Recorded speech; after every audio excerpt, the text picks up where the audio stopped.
everyone. Glad to have you back. And for those of you who are new, welcome to our information series we're doing on the issue of COVID-19. I'm Texas Senator Bob Hall.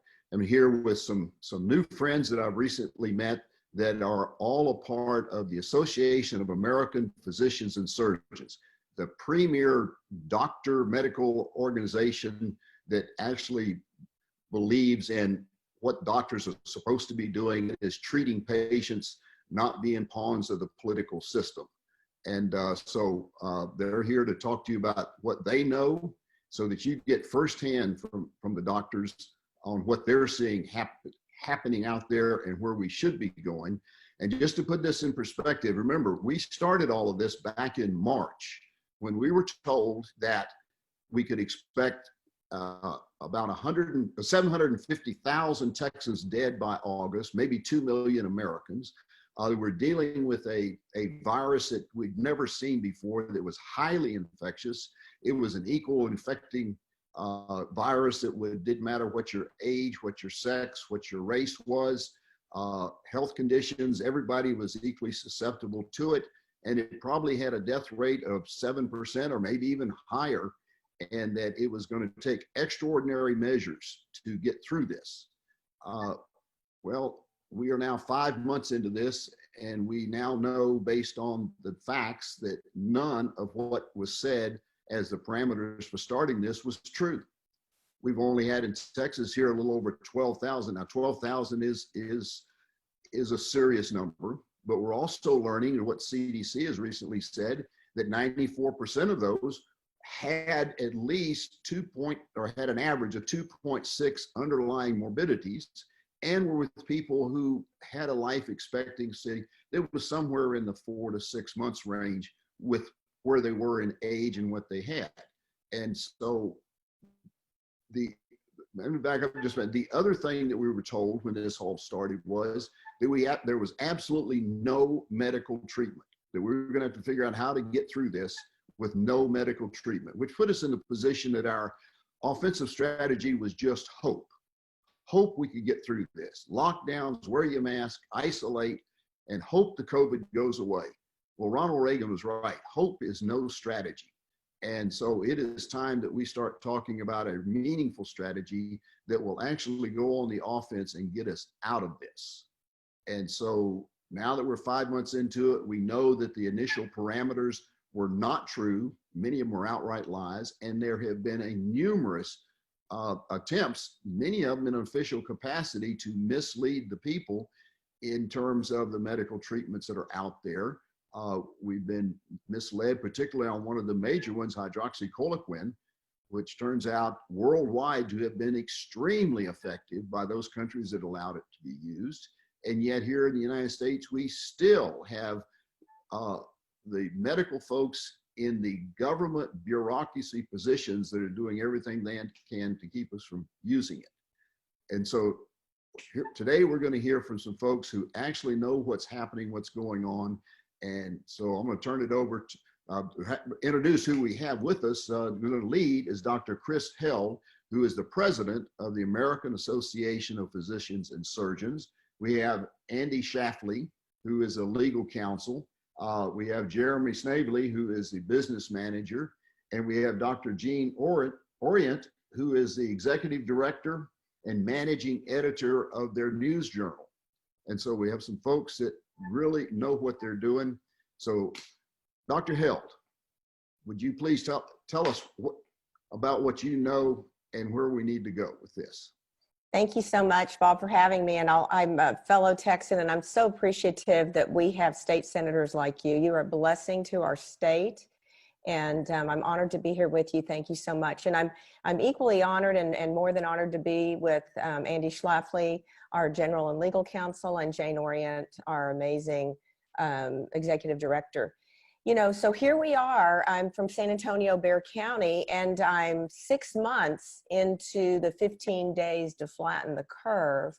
And what I've learned is when you give freedoms up, you never get them back with fighting for them. And it was sure easy to put us into our 15 days down, and it sure is hard to get us out.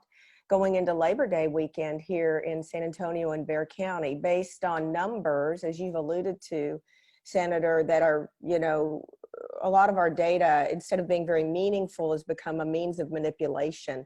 And we have linked reopening our community to indicators that are fraudulent, really. So we're going into our Labor Day weekend down here in Bexar County, ready to lock down on Friday through Tuesday our outdoor parks where it's healthy for us to be. They're not going to let residents of the county and of the state go outside. So how did we get to that point? Well, Bexar County, you know, we're our hospital here, and we're the center of the trauma service area. We cover 22 counties. So we report higher case numbers, higher death numbers, higher hospitalizations. And as a result of that, actually, we're being very compassionate and taking patients in while other counties are sending their patients here. And as a result, we're locked down.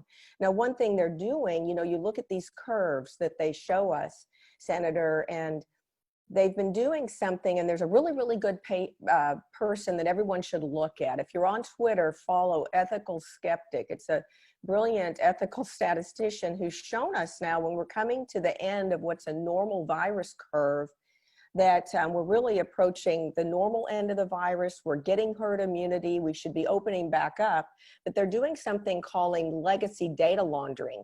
So we're having deaths reported, and I just looked at this and posted this morning. I looked at the deaths yesterday reported in Bexar County. And if you look at the small asterisk and the very, very small print, you'll see that they're including deaths that occurred over 2 months ago. So we're losing liberties today based on deaths reported today that lasted months ago. And when we have to look at our death rate, we have to be honest. So when you and I talk, there's so many issues that we need to touch on. I'm going to just briefly mention a couple that are extraordinarily striking to me. One, we have to look at the data. We have to look at it honestly, and we need to be encouraged that we're coming to the end of the viruses. I think we have done, as you said, beautifully well here in Texas. We locked down in March when we only had 26 cases in the entire state. And we sat, you know, you talk about hope, we hunkered and hoped. And instead of building hospital beds, we laid people off. Instead of, I felt like we have a pandemic coming. It is my role as a doctor to go to the front lines. Well, what happened? I got word from my governor and my Texas Medical Board and my Texas Board of Pharmacy that no, you cannot go to the front lines. In fact, you can't go to the OR as a surgeon. You can't prescribe medicine as a physician.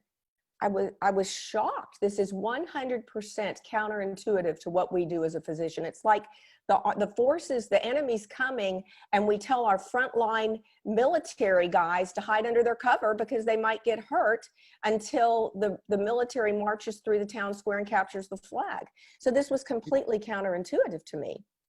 Absolutely. Chris, let me just put this in perspective. This would be like us telling our emergency management folks who are there to restore power, to stop the water leaks, and to get the trees off of houses after a hurricane, to tell them to stand down.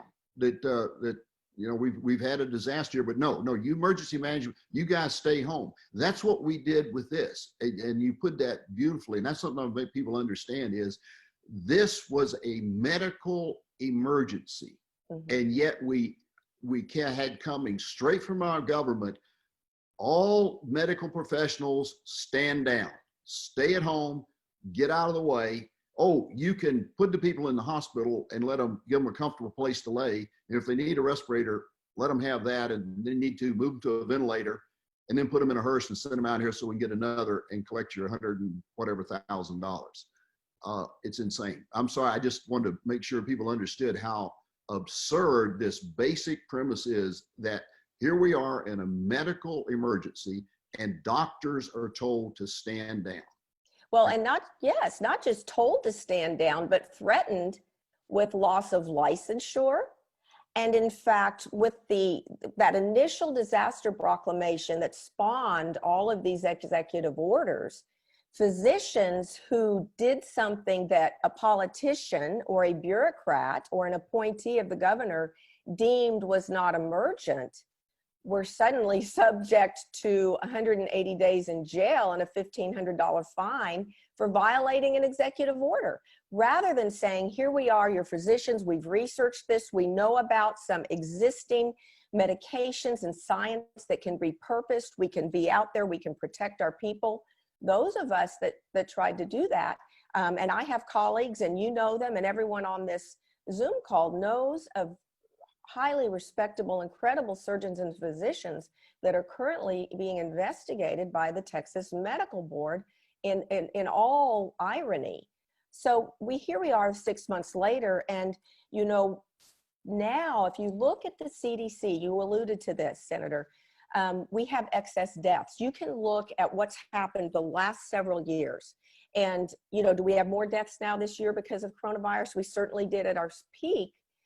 Right now, as many of our excess deaths are from collateral damage from our mismanagement and lockdown and all of these measures that did not help and in fact made things worse. In fact, 42% of our excess deaths right now, tragically, are due to increases in deaths from overdoses and suicide and complications, collateral damage of things we have done, also metastatic cancer. So we now have a very, very serious problem. It's heartbreaking, and we are continuing these bad measures spawned from bad policy, and we are creating a worse problem than the coronavirus did in the first place. You know, initially we could have made beds. We could have increased staff beds. It's one thing to have a licensed bed, you've got to have staff. Our measures caused our hospitals to almost go broke. They laid people off. We went into it when we got our wave. We were ill prepared. We had a whole new group of patients that were sicker and needed more care. Physicians were hamstrung, not able to prescribe what they thought was best for their patients. We had less staffed beds. We had more government control. And the final thing I'm going to comment on before I turn it over to Jane and Andy are the absolute perverse incentives that occurred. So because the hospitals, you know, the tail wags the dog, and now the hospitals with over 50% of physicians being employed come down with arbitrary cookbook medicine protocols for their employed doctors to follow that generally have a lot more MBAs on there than MDs. And doctors who don't follow these have to fear reprisal. And we've seen that with examples like America's Frontline Doctors, Simone Gold, et cetera. Some Texas doctors also involved with that, that if you don't follow the your employers or your insurers or marching orders, you're going to lose your job, if not your license. And so therefore, we had hospitals going into this, doctors not being able to do what they wanted to do, and then the federal government tries to come in and help Texas, and they provide additional hospital grants. And if you looked at an initial $12 billion grant from HHS to hospitals early on, and then a second $10 billion grant that went to hospitals later on, they said on and about June 8th to the Texas hospitals, if you've taken care of 161 COVID cases, you can qualify for $50,000 per admission. That is on top of increased remuneration that they got from insurance companies and 20% extra they got from Medicare. How did they come up with the 161? Because that was one patient for each day since the beginning of the lockdown. So if you take 161 admissions at your hospital and multiply that times $50,000, that's an extra $8.5 million that goes a long way when they've already almost bankrupted you to try to up your coding and decrease your hospital admitting standards. And I'm not blaming them for this. I mean, this is, you know, you've got to keep it afloat if you're a businessman trying to keep your hospital afloat. But I think we have some very tremendous perverse incentives going on. That on top of the CDC changing the definition of what qualifies a case. if you can, just before you move, I want you to talk about CDC, but let me go back to what you just talked about, because I think people need to understand why I've gotten so many calls from people about their friends and loved ones that are being admitted to a hospital, and then they can't get them out of the hospital. They go into the emergency room. They don't allow anybody to go with them. And the next thing they know, they're getting a message that they've been admitted to the hospital. And the number of cases that we have heard about of people being with the COVID, not of the COVID in their ailment, being classified. I think you told a story about a lady getting going to the hospital for a cesarean, scheduled event, but in the admission test, she was tested positive. So they classified her as a COVID case because of the money available. And so what we see is this very perverse situation where we have hospitals that have a huge financial incentive to not have outpatient treatment. Their big incentive is to get the person into the hospital bed so they can collect this huge amount of money. And I think that is just mind-boggling, sinful. Go ahead. Well, it really is mind-boggling, and the money's coming from the federal government and from the CARES Act. And when we needed more staff here, instead of hospitals anteing up and hiring staff locally, they used federal money to bring in people from outside, military and FEMA, all sorts of resources. So Texas is not lily white in this. They've got something to talk about with the way that they've managed this. But of course, the case definitions, as you said, were expanded. You didn't have to be diagnosed as a COVID case by having a positive test. You just had Chris Hall, some of our county judges are brilliant. If you listen to county commissioner and the Collin County meeting with Judge Chris Hill, he's just brilliant in pointing out that with CDC coming in and telling Texas to adopt their new case definitions, our cases were going to skyrocket. And as a result of cases skyrocket, we're going to lose liberties and increase our shutdown and increase the problems related to all this. And the case definitions changed such that one positive test could result in 17 scenarios. If you just happen to come in contact with one person with a positive test and have a self-reported fever, that qualifies as a case. And so then they had people coming to the hospital like this, and they were testing every single patient. And if you happen to come up even with a false positive test, or have a scenario where you died, but someone in your family had COVID, you could be coded as a hospitalization with COVID or a death with COVID, even if that wasn't your first or second cause of death. And as we said earlier, you also got extra payment if your patients died with COVID in the hospital. So I want to just, before I turn it over, I want to just say one final thing. Our doctors and our nurses were tremendous during this. They had great outcomes in the hospital, and none of this money went to them. This money, don't fool yourself. This money didn't go to the doctors and nurses. Many of our colleagues agreed to continue working employed in hospitals for a pay cut. I have a colleague in North Carolina, in order to keep his hospital afloat, every person on the hospital staff had to take a 20% pay cut just to keep it going. So this didn't go to the physicians. They worked their tails off with less staffed beds, more sick patients, not able to use the medications that worked. It's amazing. And patients coming in without having had any care in their home. When have we ever done this? This is 2020. We have never been more advanced in the history of the world. And we're having patients sit home with saltine crackers and 7-Up. So I'm going to turn it over to Dr. Orient and Dr. Schlafly. Andy, you're a doctor. You've got a lot of doctors in your family, but Andy Schlafly and comment throughout this, but there's so many issues here. And I don't want to dwell in hindsight. One, I never want to repeat this, but two, we've got to get out of this now, today. So thank you. Absolutely.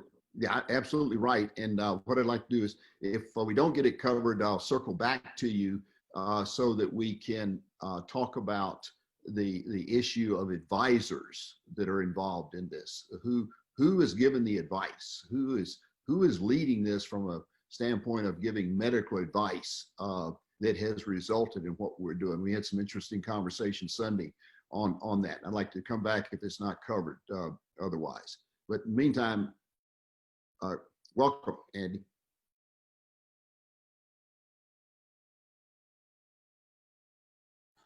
Okay, I'll be brief. Thank you. And that was wonderful, Chris, what you just went through there. It's just terrible.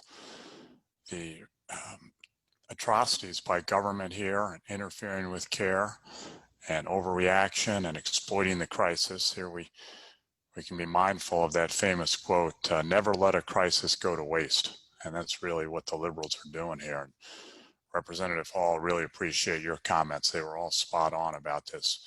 So I have a lawsuit that I'm pursuing on behalf of AAPS. We're before the U.S. Court of Appeals for the 6th Circuit, sits in Cincinnati.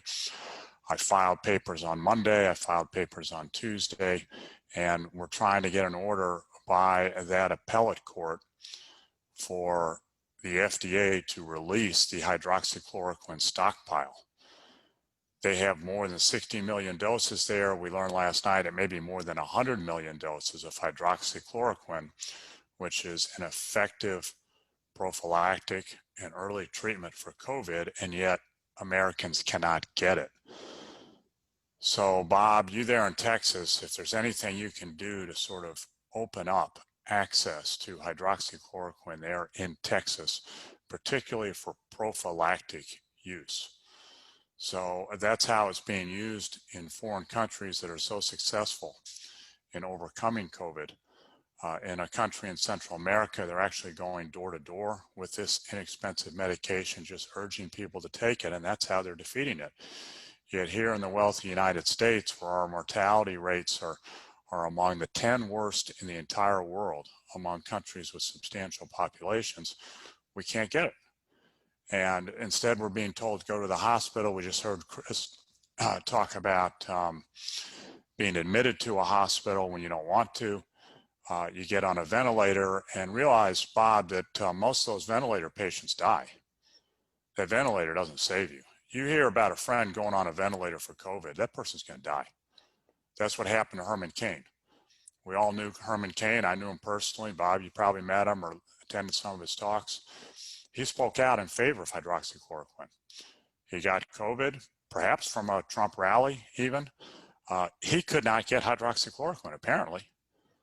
Instead, they admitted him to a hospital, they put him on a ventilator, and then he died. And now we've lost Herman Cain. That's a big loss to our side of the political spectrum.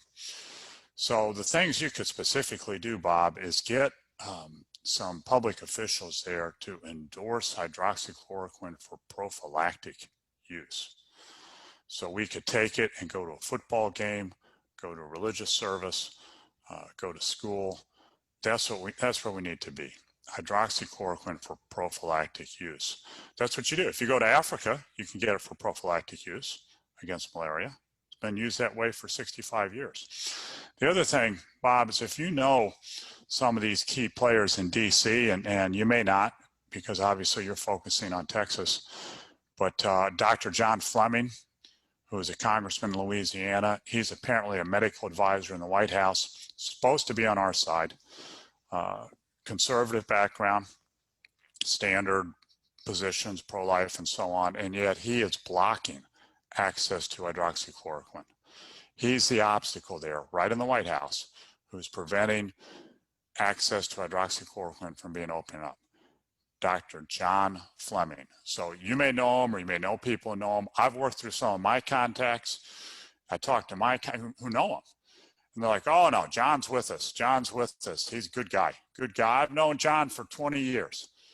I say, great, get him on the phone talking about it. They get him on the phone talking about it, and he's completely on the other side. He's the problem. He's blocking us. The other person I just thought during this call right now, and I don't know if we're being recorded or not, it's okay if we are, but it just dawned on me, that's the use of these calls, is the Attorney General, Bill Barr. He could rescue us on this because we've got this litigation pending now. It's at the Court of Appeals level. And if we know people who know Bill Barr as Attorney General, he could settle this litigation such that access to hydroxychloroquine is opened up. So as soon as I get off this call, I'm going to get in touch with people like Senator Ron Johnson from Wisconsin, who's been with us on this. I know his staff, I know him, and anyone else I can think of who can get to Bill Barr and say, Attorney General Barr, why do you have attorneys in your department defending the FDA and blocking access to hydroxychloroquine? They filed papers on Monday, the Department of Justice, under Bill Barr, that said the irreparable harm here would be if we're ordered to release the pills in our stockpile, because once we release them, we can't get them back. So that's the real concern here, that irreparable harm. And as Jeremy astutely pointed out, no, the irreparable harm are the people who are dying every day because they can't get access to the hydroxychloroquines in the stockpile. That's what cannot be undone. We can get more pills. That's not a problem. What we can't get back are these lives that are lost. So with that, I'll wrap up and turn it over to whoever's next. But I'm going to try to reach Bill Barr. And Bob, if you know anyone who knows Bill Barr, the Attorney General of the United States, and Ken Paxton may know him, for example. In fact, Ken Paxton may be able to do stuff in Texas on this. He may be able to do something similar in Texas. He's a good guy. I used to converse with Ken when he was accessible. In fact, he knows the Bible, Ken. I was on one conversation with him, and an AAPS member quoted from the Bible, and Ken said, yeah, that's Proverbs 52:5, isn't it? He's a holy man. But John Fleming, too. If you know people who know John Fleming from Louisiana, reach him and say, John, you're in the way here. You're the problem. Thank you. Okay. Well, thank you, Andy, very much for that. I do have the question, and maybe we'll come back if Chris wants to discuss it, or you, but we did work with, got the Texas Medical Board to make a public statement allowing the use of, publicly saying that the TMB would not be going after persecuting doctors if they chose to use hydroxychloroquine or others. But then they put a statement in there that was like another veiled threat against the doctors, treating it as though this would be alternative medicine. Yes, they did. In the subject that's kind of one of those almost dirty words. Right. Once you hang alternative, or you might as well say quack with it, which is unfortunate. Right. It's unfortunate we had that in there. But did you want to talk about that, or Chris, is that something that you wanted to come back and talk? Because I know we had quite a discussion on it when we talked previously. That's exactly right, what you said, Bob. I mean, they say something good, and then they say something nasty just after, and that's exactly what they did. You described that perfectly.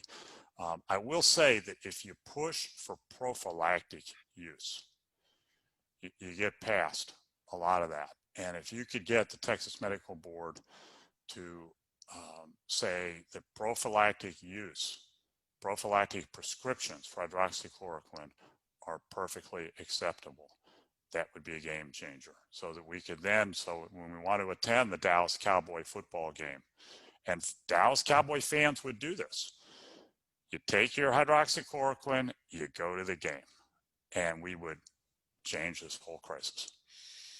And you're talking about a very small amount. I believe the number I've had, and somebody correct me if I'm wrong, but in prophylactic, 1 200 milligram pill about every 3 weeks would protect most people. And we're talking about a pill that with many insurance companies, it may be, it's less than 20 cents a pill, or roughly 20 cents a pill.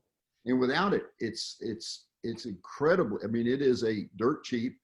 And as far as the numbers, I have heard from indirectly from manufacturers that this is a very easy drug to manufacture. Yes. Could quickly replace that 50 million that's in there. And for what we're talking about, Pete, when you talk about 1 pill every 3 weeks, that's a small number. It would not even be a blip in the drawing down the supply of the folks that need it for rheumatoid arthritis or lupus, or our military that gets it on a regular basis once they leave the United States, wherever they're going. That's how they're treated with it. And so I thank you for that. Appreciate Andy very much. And I guess I want to go to Jeremy now. Jeremy. Thank you, Senator, and thank you for having us on this today and for all your efforts. I'd just like to make just a quick point. One of the physicians, I get to talk to a lot of courageous physicians, and one of them is a Texas doctor, Dr. Peter McCullough, who's at Baylor, and we were talking about keeping patients out of the hospital, or the problem of pushing patients into the hospital, COVID patients. Well, he's written a paper that was published last week about sensible treatment at home for COVID patients. And I would encourage people to read that. We have a copy posted on our website, aapsonline.org. And also, just the importance, I just like to reinforce the importance of home treatment, the availability of home treatment. And so please go check out Dr. McCullough's paper that we have highlighted on our website. And other countries are doing this too. Mr. Schlafly alluded to it. In South America, home treatment is readily available. Doctors are going to homes and distributing inexpensive medicine like hydroxychloroquine, ivermectin. They also have some other inexpensive drugs down in South America that are antiparasitic and antiprotozoal that they're finding effective. Nitinoxanide's one of them. But also Italy's doing that too. There are doctors in Italy who are outspoken about the importance of home treatment. And India is also doing that too.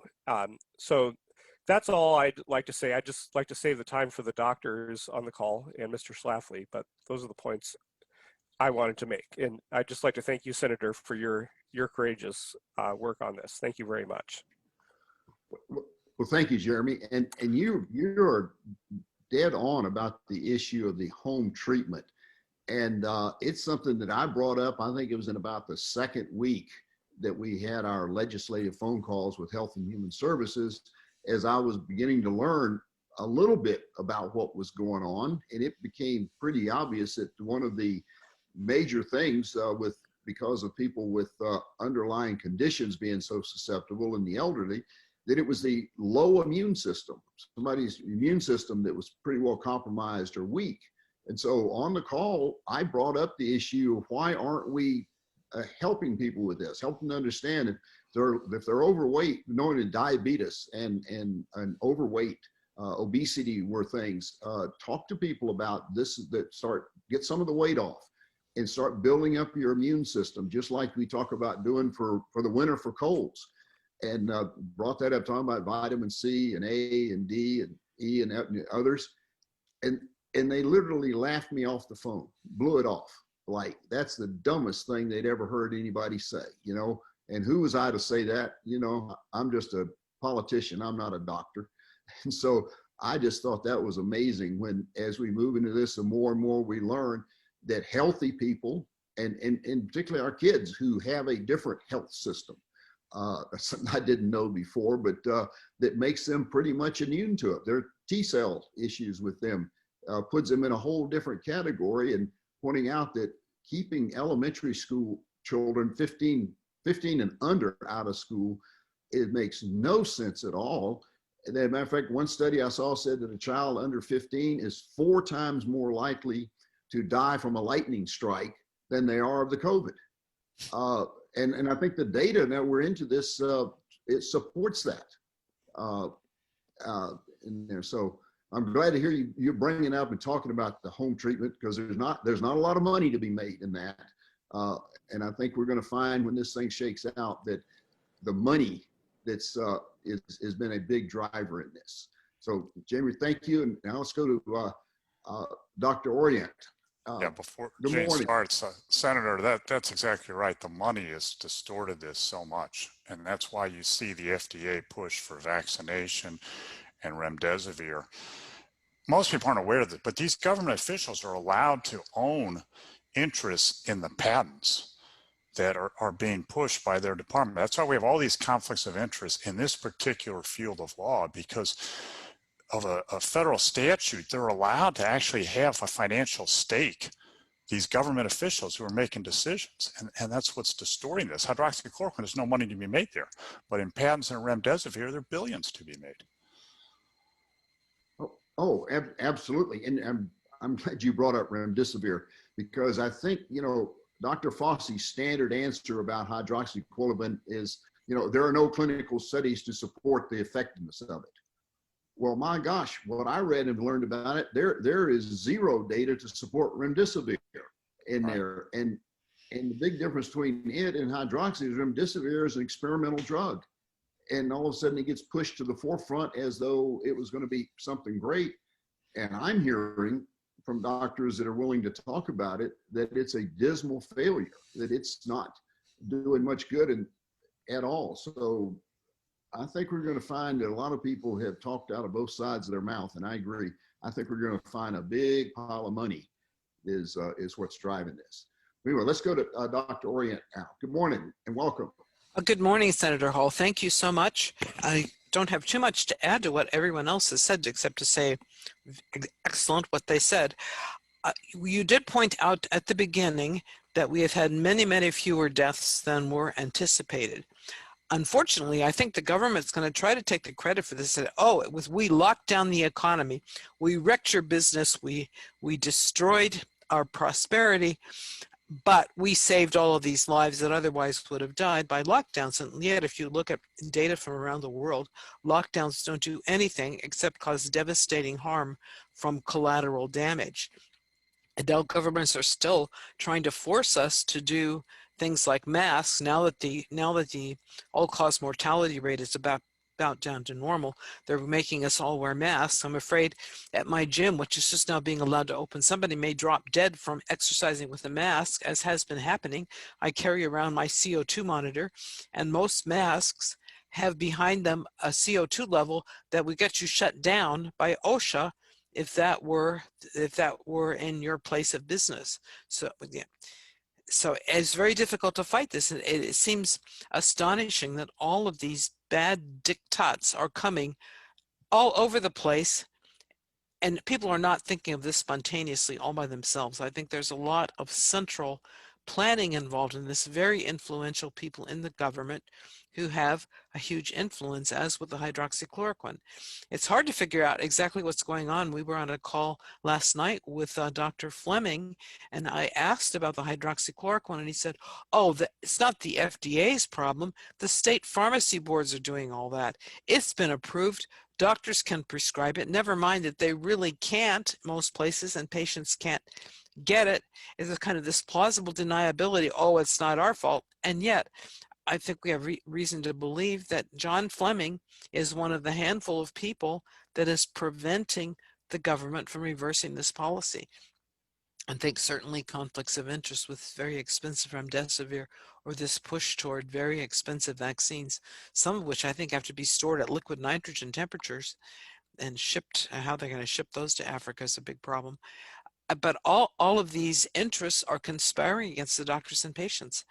I'm not sure what the answer is, except we need to have grassroots pressure from the patients who need to be finding out that this does save their lives. Never mind what organized medicine is saying or what the FDA may be saying out of the other side of its mouth. Patients are finding this out, even though the media refuses to report on this. One patient from Tucson called me on the phone based on something I thought was a very obscure press release. He had his wife drive him all the way to Dallas from Tucson to see Dr. Yvette Lozano, who had been public about prescribing hydroxychloroquine successfully to her patients. So the word will get around if we could just get the government to stop obstructing access to this information. I mean, they don't even want you to find out about vitamin D. And most of the people who are dying of this are vitamin D deficient. That's blocked out because it disagrees with the WHO and the CDC. And by the way, AAPS has another lawsuit that at the moment has not gone anywhere yet against Adam Schiff and others who are suppressing access to information on social media. I think everybody said everything else already, but be glad to answer any questions. Okay. Bob, can I say one other thing? Yeah, go ahead. Okay. Chris. One of the things going back to the FDA issue, and I really think quite highly of Dr. Fleming, and I think that he has been, I've known him for a long time and has been a good friend. I do view him as one of the good guys. What I think his point at the FDA is, and I hear this in Texas, and I'm going to bring this back around to you. This is why I'm starting here. The FDA approves drugs. They used to do it up until the 60s on safety. Then they added safety and efficacy. Hydroxychloroquine has been around for over 60 years. It used to be over the counter until they changed that. It is approved 20 to 30 to 50% of the time. We as physicians write off-label use. So while it has approval for many things, it doesn't for particularly COVID-19, because how would it ever have gotten that? So we can, I think their point is, we can legally prescribe hydroxychloroquine as physicians, as from the FDA standpoint. Here's the caveat. States then come in, and states have intervened, and some states say yes, and some states say absolutely not. So those governors really, that's quite interesting. So that's a whole nother issue. But in Texas now, when I've talked to people, they say, well, y'all can write it now. We could, you're right. We can write it now. Texas physicians, listen up. We can write for hydroxychloroquine in Texas, but here's the problem. Initially, when the governor's executive order came out, the Texas Medical Board and the Texas Board of Pharmacy made mistakes and restricted us, saying that the big excuse was, oh, the people that needed it wouldn't get it. And you've already said there's no shortage, and there's not. It's cheap and it's easy to make.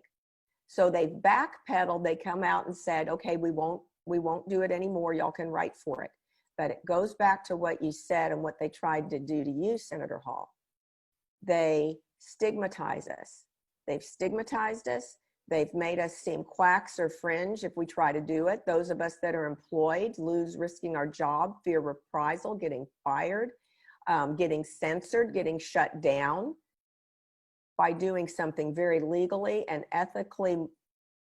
I feel our ethical obligation to care for our patients. So this is why we need those that made the error to come out unabashedly, not put in there that it's alternative medicine, but say we need to clarify in the wake of our error that Texas physicians can and should prescribe this medication. And that can be done higher up. And you know what else needs to be done? And we need to put pressure on Governor Abbott. What is our disaster right now, except that what we've created? Look at our numbers. Look at what we just talked about. We need to get rid of that initial disaster proclamation that keeps getting put out every month, and which we need to get rid of the executive order. You know, some people can take the power and be statesmen with it. In my city of San Antonio and in my county of Bexar County, my mayor and county commissioner are being more political than they are statesmen. And so I've lost my liberties as a result of the governor's proclamation and executive order. That executive order empowering them needs to go. And that initial they need to get rid of that disaster proclamation. The only disaster right now in my book is the disaster proclamation. And I think AAPS has a wonderful resolution that Dr. Orient has worked on in this regard. But you know, while the FDA and the state of Texas can say, we're not blocking you. No, they're not blocking us. But for the past 6 months, they've thrown arrows at us.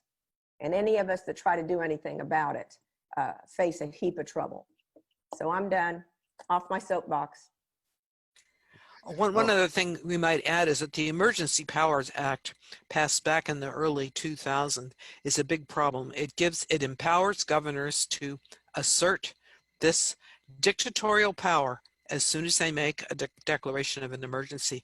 And I think it's up to the legislatures to try to take away some of that power, to put limits on it, to get the legislator to have something to say about these horrible restrictions. Jane, you're absolutely right. And matter of fact, one of our Republican running for the House that was just won the primary has already developed a bill, and I think a couple others have, that are going to look at reining in the executive powers. But that's a long way off for us to get there. If we don't get something done now, we aren't going to be in any shape to pass any kind of bill to get something taken away. And one thing I'd like to do is go back to you, Chris, and talk about where these politicians are getting their advice from.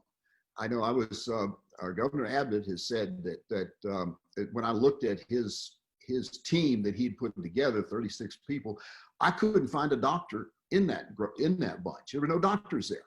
And I'm thinking, here, this is a medical emergency and there's no doctor. Well, he has said, and he stated this more than once, that he gets his advice from 4 doctors, and he named them. He said he takes his advice and he speaks to them on a regular basis, sometimes 2 or 3 times or more a week. And he named Dr. Fauci, Dr. Birx, Dr. Hellerstadt, and this Dr. McClellan is the 4 people he got. Now, of those 4, I knew of the first 3, and Birx, Fauci, and Hellerstadt. They haven't seen a clinic in 30 or 40 years. They have been bureaucrats dealing in bureaucratic quagmire all that time. And so where in the world they think that they are qualified to talk about and to put down what our frontline doctors are seeing and doing is just beyond me. But then as we look into the background of some of these, and I think you know some of them better than I do, because these are all very new names to me, that there's some serious, serious conflict of interest involved here. And so why don't you tell us, what your perspective on that is? Extremely serious conflict of interest. I think that's probably been the most disheartening thing to me, is how difficult it has been to get to Governor Abbott. As active as we can all be as physicians in wanting to take care of our patients in Texas, this has been very, very difficult. We have amazing physicians in Texas. Jeremy just talked about Dr. McCullen. If you look at what we have, the doctors that came out with the amazing study in Baylor and across the state, those are the doctors. Governor Abbott should be listening to the boots on the ground doctors that are working in our academic centers, taking care of our patients, instead of shutting us down and investigating us and intimidating us. So before I go into something very, very important about talking about his advisors, I just want to say, we need to be emboldened as physicians, as difficult as it is. It is up to us right now. We have the authority and the power to take care of our patients. We need to cowboy up and cowgirl up and do it. No matter who's shooting at us from behind, we've got to do it. It's hard and we've been intimidated, but we've got to step up. I'm crushed at the lack of courage of my fellow physicians. I understand it, it's difficult, but we've got to step up. We can't just come on here, Senator, and expect you to do it for us. We need you to help us, but we've got to step up. So that takes me to, who is he listening to? He's listening to a particular fellow, Dr. Mark McClellan, who I'm very proud of, graduate of the University of Texas, as am I, but he immediately went off and entered the business world. And he's quite a fellow friend, and he has the ear of Governor Abbott. He currently holds a position at the Duke Margolis Institute. He, at a young age, became head of the FDA. He was head of the FDA. He first went to the government the last couple of years under Clinton administration. Then he went to the FDA. Then he's been head of the CDC. Then he went out to the Brookings Institute in California. He is heavily invested in big pharma. He's currently on the board of directors of Johnson & Johnson. He's on the board of directors and used to be the head of a group I didn't know about called the Reagan-Udall Foundation, which was formed by Congress to help, a 501c3 to help the FDA, as if the FDA needs more help and more money to help them with their patents and everything they do. I've even read articles and that Dr. McClellan received sole source grants out at the Brookings Institute. So he left with his attorney and buddy and went out to Duke, the East Coast, to take the first position that was endowed. And he's working out there. He also, you know, our newest medical school in Austin, the Dell Medical School in Austin, Governor Abbott's right there, so he listens to them. And of course, Dr. McClellan has a big position there. So he has Governor Abbott's ear. He's an internist, but you know, as we talked about, I wonder when the last time he saw a patient was.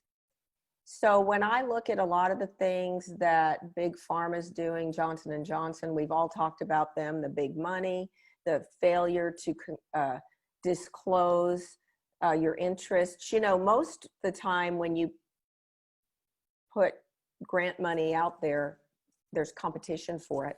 So someone who would get money sole source directed towards them, that's kind of unique. You know, maybe you have 500 grants going out a year and 490 of them go out to bid. You know, it's interesting that he has a knack for getting sole source money. So I don't think that Governor Abbott is listening to the right Texas doctors.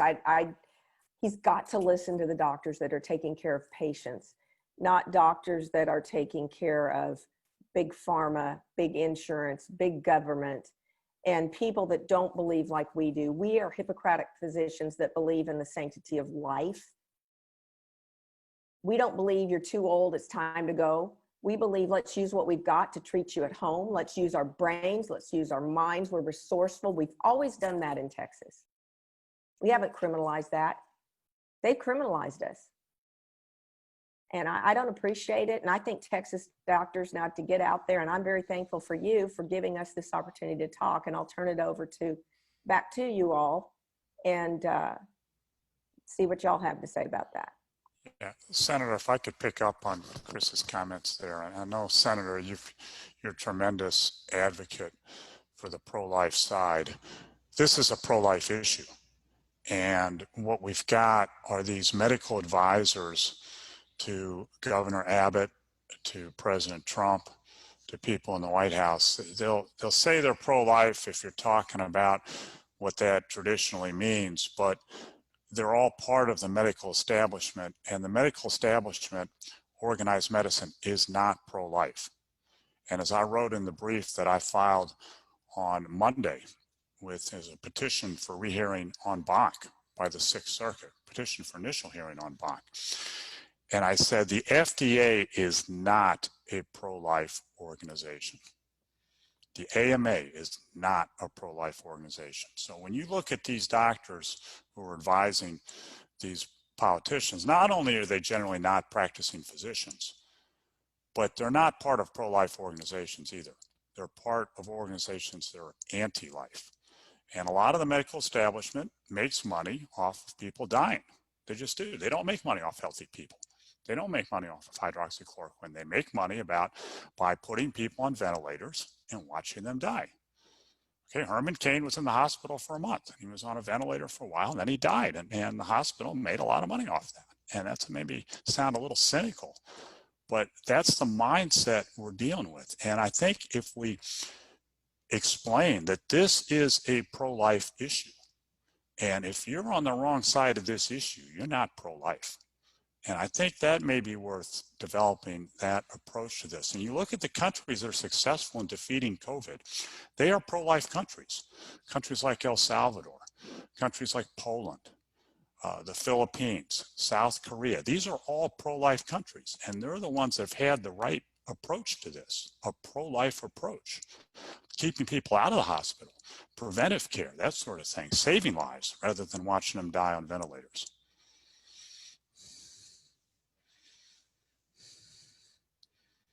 Thank you, Andy.